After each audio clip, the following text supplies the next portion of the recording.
Economics का table अब पढ़ेंगे सारा। मानव विकास सूचकांक 0 से 0.550, निम्न मानव विकास 0.5 से 7, मध्य मानव 7 से 8, मतलब 0.7 से 0.8, उच्च मानव विकास 0.8 से 1, बहुत उच्च मानव विकास।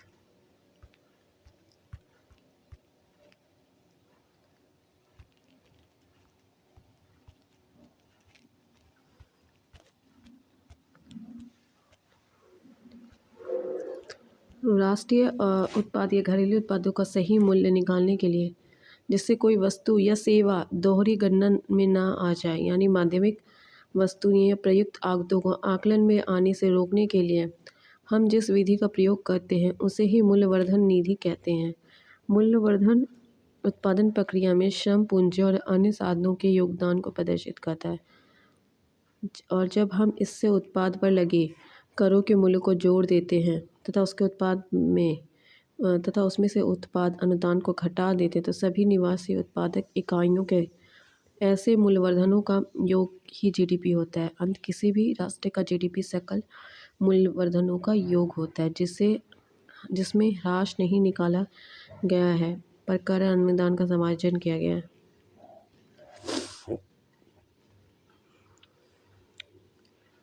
भारत आधिकारिक तौर पर राष्ट्रीय आय की गणना साधन लागत फैक्टर कॉस्ट पे किया जाता है। साधन लागत या फैक्टर जनवरी 2015 से जनवरी केंद्रीय सांख्यिकी संगठन CSO द्वारा राष्ट्रीय आय की गणना बाजार मूल्य मार्केट प्राइस पर की जा रही, जो वास्तव में बाजार लागत पर ही है।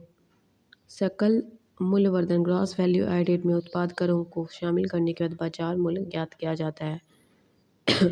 उत्पाद कर केंद्र एवं राज्यों के बीच अप्रत्यक्ष कर है। प्रचलित बाजार मूल्यों पर प्रति व्यक्ति आय में मुद्रास्फीति की वृद्धि दर घटाने पर स्थिर मूल्यों पर प्रति व्यक्ति आय प्राप्त होती है, अर्थात प्रचलित मूल्यों पर प्रति व्यक्ति आय की वृद्धि दर पर मूल्य स्थिर कीमतों की प्रति व्यक्ति आय की वृद्धि दर के मूल्य के अपेक्षा अधिक होगा। यह अंतर मुद्रास्फीति की दर के मूल्य के बराबर होगा। आय विधि से राष्ट्रीय आय का आकलन करते समय अवितरित आय को शामिल नहीं किया जाता। अच्छा, जब किसी भी धारणा के साथ ग्रॉस जोड़ जाए तो इसका मतलब है कि स्थिर पूंजी उपयोग या डेप्रिसिएशन को नहीं घटाया गया है। जब हम किसी सकल धारणा में स्थिर पूंजी के उपयोग या ह्रास के मूल्य को घटा देते तो निवल या शुद्ध प्राप्त होता है। निवासी की धारणा ही एक आर्थिक धारणा है, राजनीतिक नहीं। यह आवश्यक नहीं कि निवासी उस देश का नागरिक ही हो। एक निवासी वह व्यक्ति है जो उसके आर्थिक हित का केंद्र बिंदु व आर्थिक व घरेलू क्षेत्र होता है जिसके संबंध में हम बात कर रहे हैं।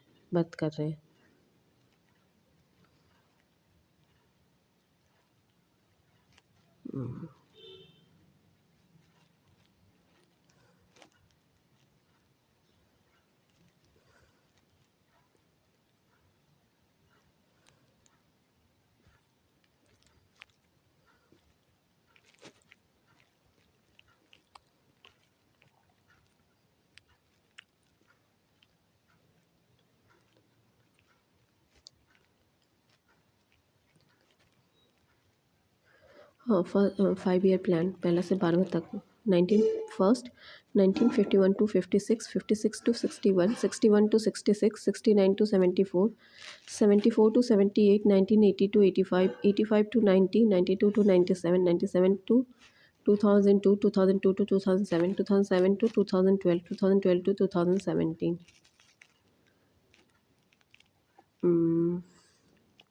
पहली 2.1, दूसरी 4.5, तीसरी 5.6, चौथी 5.7, पाँचवीं 4.4, छठी 5.2, सातवीं 5.0, आठवीं 5.6, नौवीं 6.5, 10वीं 8.0, 11वीं 9.0, 12वीं 5.0।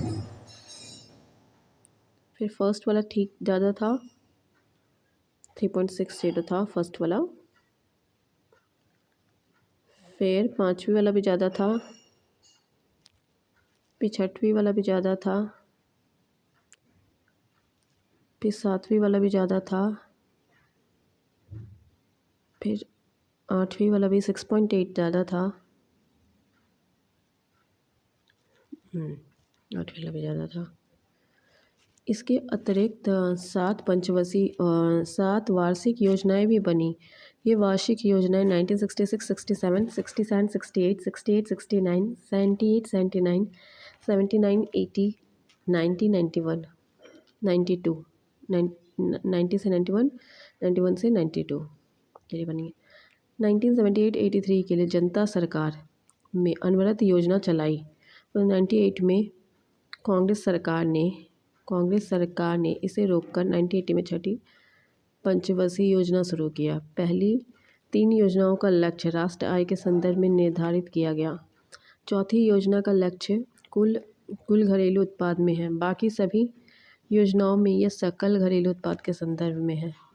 आर्थिक और सामाजिक योजनाओं को भारत के संविधान में समवर्ती सूची में 7वीं सूची में रखा गया। भारत का संविधान यह विहित करता है कि पंचवर्षीय पंचायतों को आर्थिक विकास और सामाजिक न्याय की योजना बनाने का कार्यभार दिया जाना चाहिए।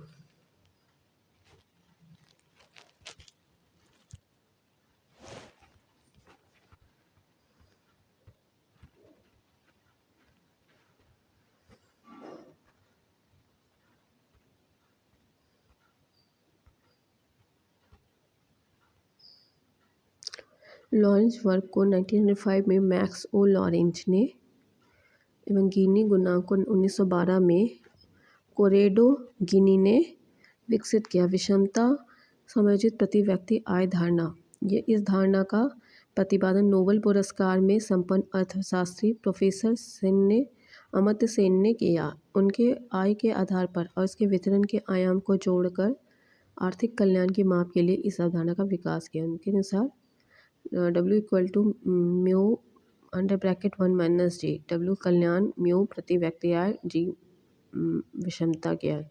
स्पष्ट है कि कल्याण में वृद्धि होगी यदि प्रति व्यक्ति आय म्यू में वृद्धि होगी और विषमता की आय में कमी होगी। भारत में निरंतर रेखा के निर्धारण का पहला आधिकारिक प्रयास योजना आयोग द्वारा जुलाई 1962 में किया गया। वर्तमान में भारत में निरंतर रेखा या गरीबी रेखा का निर्धारण नीति आयोग करता है। 8वीं पंचवर्षीय योजना में कैलोरी प्राप्त 2400 ग्रामीण व 2100 शहरी आधार को स्वीकार किया गया है तथा 1973-74 में मूल्य पर ग्रामीण क्षेत्र के लिए 19.09 रुपया तथा शहरी क्षेत्र के लिए 56.64 रुपया प्रति व्यक्ति प्रतिमाह उपभोग व्यय लिया गया है। इस कार्यविधि का प्रयोग 9वीं या 10वीं योजना में भी किया गया।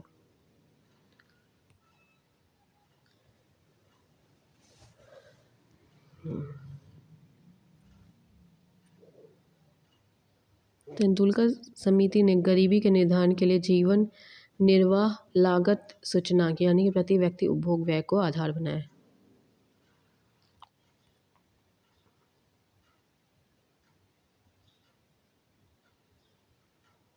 देश में गरीबी विश्व बैंक रिपोर्ट 2014 में 81.1 $2.5 प्रतिदिन आधारित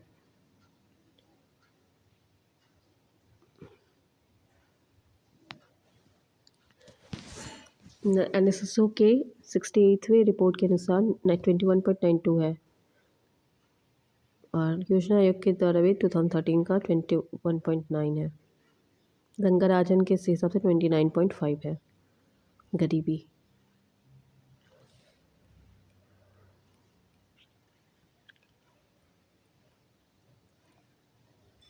मनरेगा ग्रामीण गरीबी को संरक्षित करने की दिशा में प्रायोजित त्रिविधा मनरेगा खाद्य सुरक्षा ग्रामीण स्वास्थ्य मिशन में से एक है।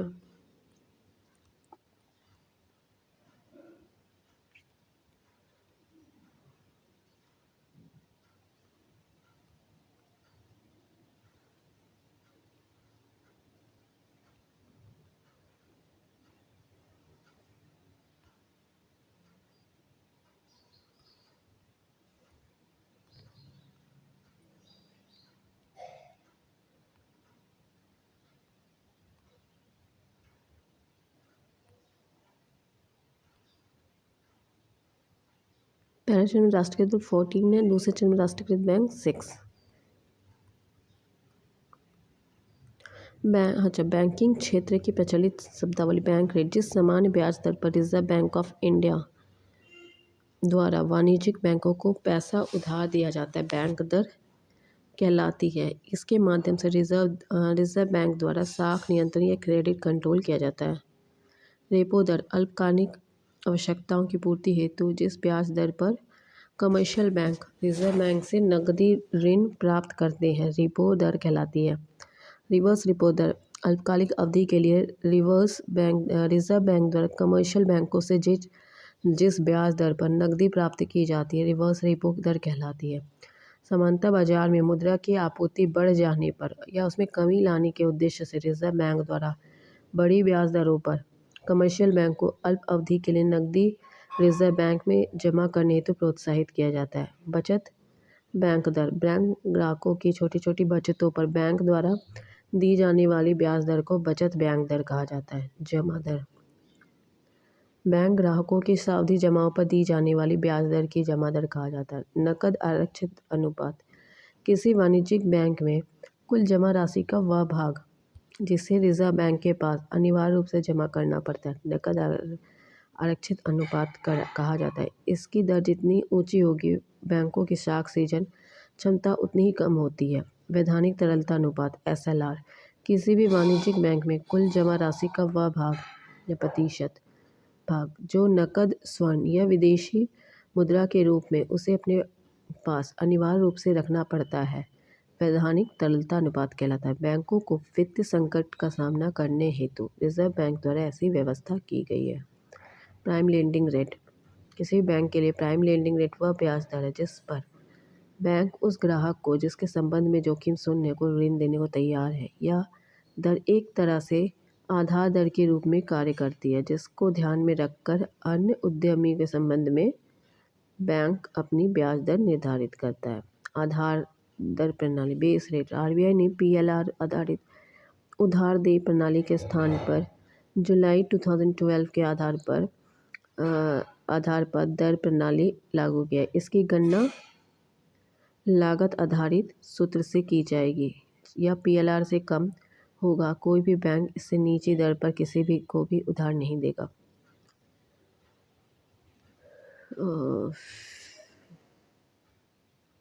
अच्छा, कुछ बैंक का इम्पोर्टेंट है, जैसे ICICI बैंक का पंजीकृत कार्यालय कहाँ हुआ था? बड़ोदरा में। HDFC बैंक का मुंबई में, IDBI का इंदौर में।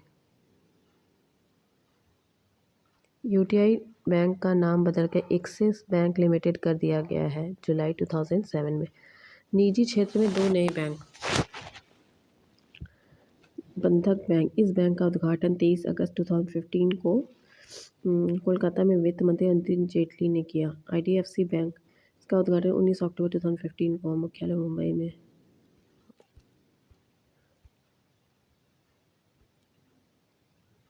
भारतीय महिला बैंक, भारत का प्रथम पूर्ण रूप से महिलाओं का बैंक है।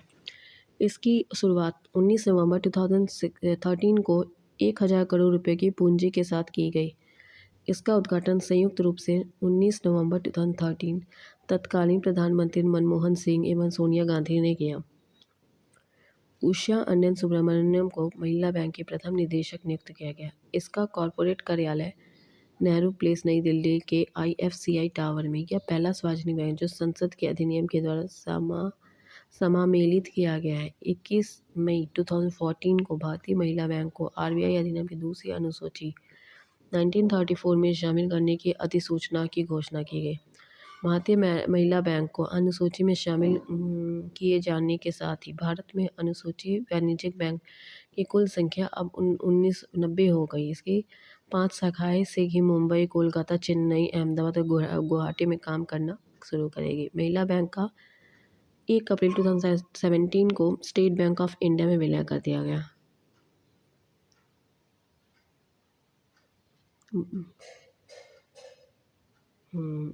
प्रमुख वित्तीय संस्थाएं, जैसे इंपीरियल बैंक ऑफ इंडिया 1925, भारतीय रिजर्व बैंक 1 अप्रैल 1935, भारतीय औद्योगिक बैंक 1948, भारतीय औद्योगिक ऋण एवं निवेश बैंक जनवरी 1955। भारतीय स्टेट बैंक 1 जुलाई 1955।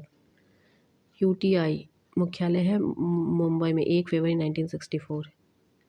कृषि और ग्रामीण विकास हेतु राष्ट्रीय बैंक 12 जुलाई 1982। भारतीय औद्योगिक पूर्णिमान बैंक 20 मार्च 1985। भारतीय लघु उद्योग बैंक मुख्यालय अप्रैल 1990। भारतीय आयात निर्यात बैंक 1 जनवरी 1982। राष्ट्रीय आवास बैंक जुलाई 1988। क्षेत्रीय ग्रामीण बैंक 2 अक्टूबर 1975। भारतीय जीवन बीमा निगम सितंबर 1956। भारतीय सर्वसाधारण बीमा निगम 1 नवंबर 1972। राष्ट्रीय कृषि और ग्रामीण विकास बैंक 12 जुलाई 1982।